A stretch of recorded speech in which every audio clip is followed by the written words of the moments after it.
Assalamualaikum warahmatullahi wabarakatuh.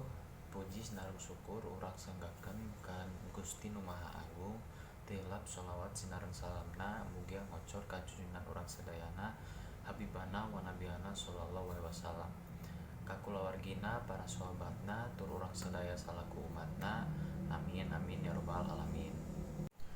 Tepangkan wasta abdi Dimas dina dinten ieu kapapancenan tugas panembut catur. Hatur nuhun ka para wargi sadaya anu tos sumping. Janten tema ayeuna teh nyaeta kabersihan lingkungan sekolah.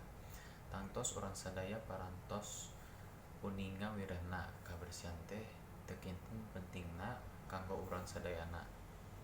Kukituna hayu urang buka ku aosan basmalah sasarengan.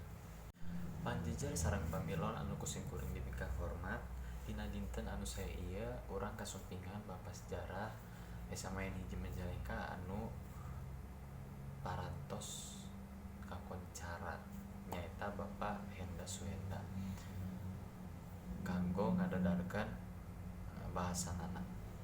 Hatur nuhun ka Bapak Henda Suhenda anu tos ngadadarkeun bahasanana. Janten kabersihan lingkungan teh penting pisan ku urang sadaya dijaga. Urang sadaya teh kedah ngajaga kabersihan lingkungan. Salah satu carana nyaeta buang sampah ka tempatna. Mangga kanggo pamilon anu bage ngadugikeun patarosan diaturana. Hatur nuhun ka Aditya anu tos ngadugikeun patarosanana. Janten patarosan ti Aditya teh ngitkeun deui kabersihan lingkungan sakola teh penting pisan. Lamun teu ku urang sadaya kusaha deui. Panjejer sareng pamilon, alhamdulillah ieu acara teh parantos laksana. Kukituna ieu acara urang tutup wae ku aosan hamdalah sasarengan. Simkuring salaku panembut catur sareng sapara kanca, ngahapunten anu kasuhun bilih aya cariyos anu matak teu ngeunah ka hate.